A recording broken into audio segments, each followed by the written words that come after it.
For more than 2 decades, China has been investing and operating in Zambia, but some business owners say they can't compete with Chinese companies that are outbidding them for construction contracts.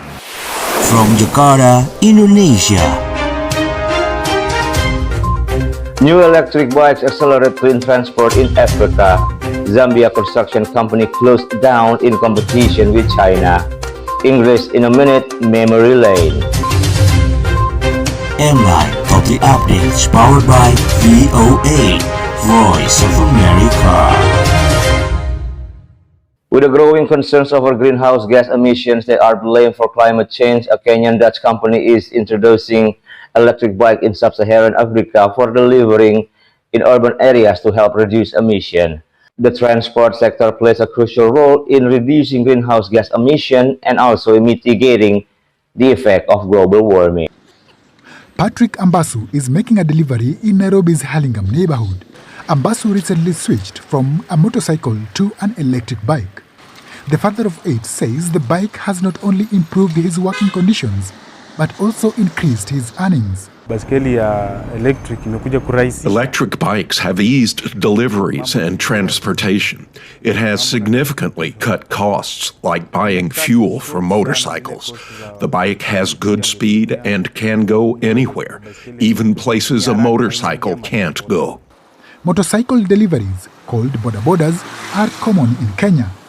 Last year, a Kenyan Dutch company, EB Africa, began selling electric bikes and electric cargo bikes in Kenya, Uganda and Rwanda for deliveries and commuting. In Kenya, the bikes cost between $580 and $740. EB says more than 800 delivery riders in Nairobi have switched so far. CEO Sten van der Ham says the aim is to accelerate the adoption of clean transport in sub-Saharan Africa to raise incomes and reduce environmental damage through emissions. What we see is that the earning potential of the people who do last mile deliveries, especially on bodas, is quite low. It's quite expensive to operate a boda when you think about fuel, maintenance. An electric bicycle is 2 to 3 times more affordable. So we solve the affordability of the challenges around last mile deliveries. But also, of course, we contribute to cleaner cities, more livable cities, because there are no carbon emissions when you think about electric bicycles. The e-bikes, designed and assembled in Kenya, are battery-powered with pedal assist motors with speeds of up to 32 kilometers per hour. We recommend for riders to bring their bikes for service after 800 kilometer ride. So that's where we can see if the brakes need adjustment, if the gears shift properly, and if the motor runs according to the way it's supposed to.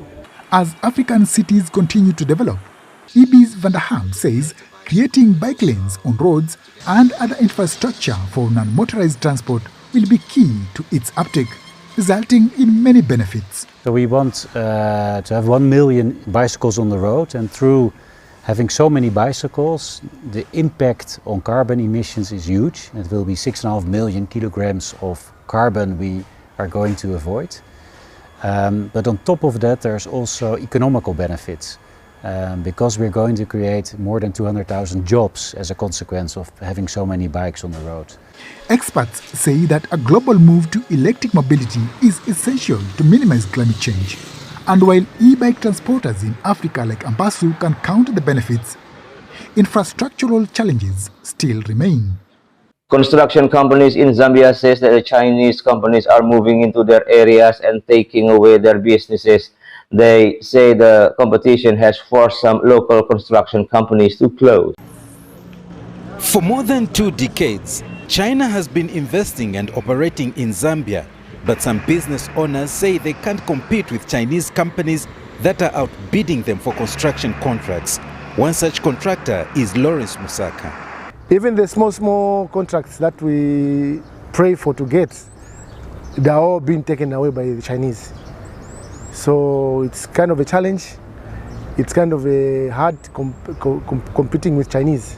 Some contractors like Muchinga Mwandia say Chinese Belt and Road Initiative, which funds infrastructure projects in many developing countries, typically bring in Chinese workers, leading to unemployment for Zambians. You know, when you're into business, construction business, if you stay for a year without a job, it's not only you, the owner of the company, who's going to suffer. You've got other people who work for you. You know what I mean? How are you going to pay those people if you're not given a job? The Ministry of Commerce in Zambia says 69% of capital construction projects like roads are going to Chinese firms. And according to the Chinese state-run news outlet Xinhua, those projects have created jobs for locals. But Edgar Siakachoma, the president of Zambia's National Association of Medium and Small-Scale Contractors, says the arrival of Chinese companies has led to the collapse of big Zambian construction firms. Zambian companies have been wiped out by these Chinese companies because they are backed by their governments in the first place, and two, they have significant sources of local cheap capital, so they can access money and equipment at concessional rates, while the Zambian companies are unable to access such facilities. The Chinese embassy in Lusaka and Chinese-led business entities in Zambia did not respond to VOA's request for comment. Those in the construction sector, like Enoch Chitawu, say the Zambian government should empower local contractors with financing and preferentially award contracts to local businesses who qualify as a way to compete with Chinese contractors. The government should make sure that contracts are awarded to all the local contractors who are qualified. There shouldn't be any segregation or any corruption in the awarding of these contracts. Jaffe Chiesu, another contractor, agrees. One way government can help us in terms of fighting the competition is through these programs that have come. Yes, like the empowerment programs. There is the Citizens Economics Empowerment Commission, and also we have CDF.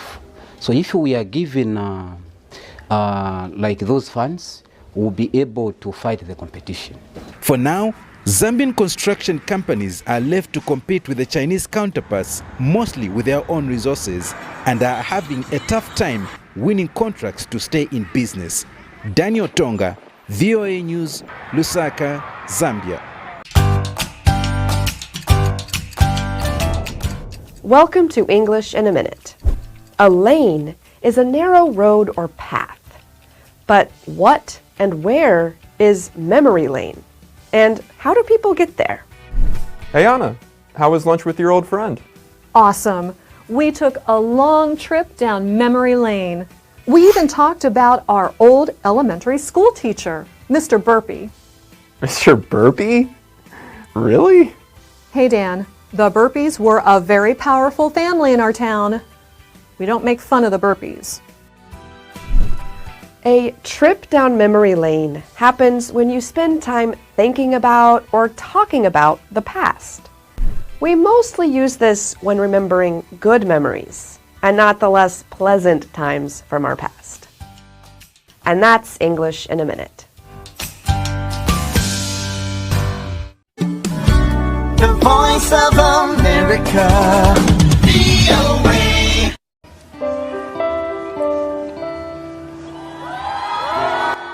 Please support us by clicking the link on the Instagram story of Mirza_Wardana.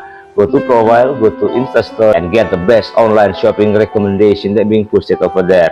See you soon, and I'm MLINE Top 3 Updates powered by VOA, Voice of America.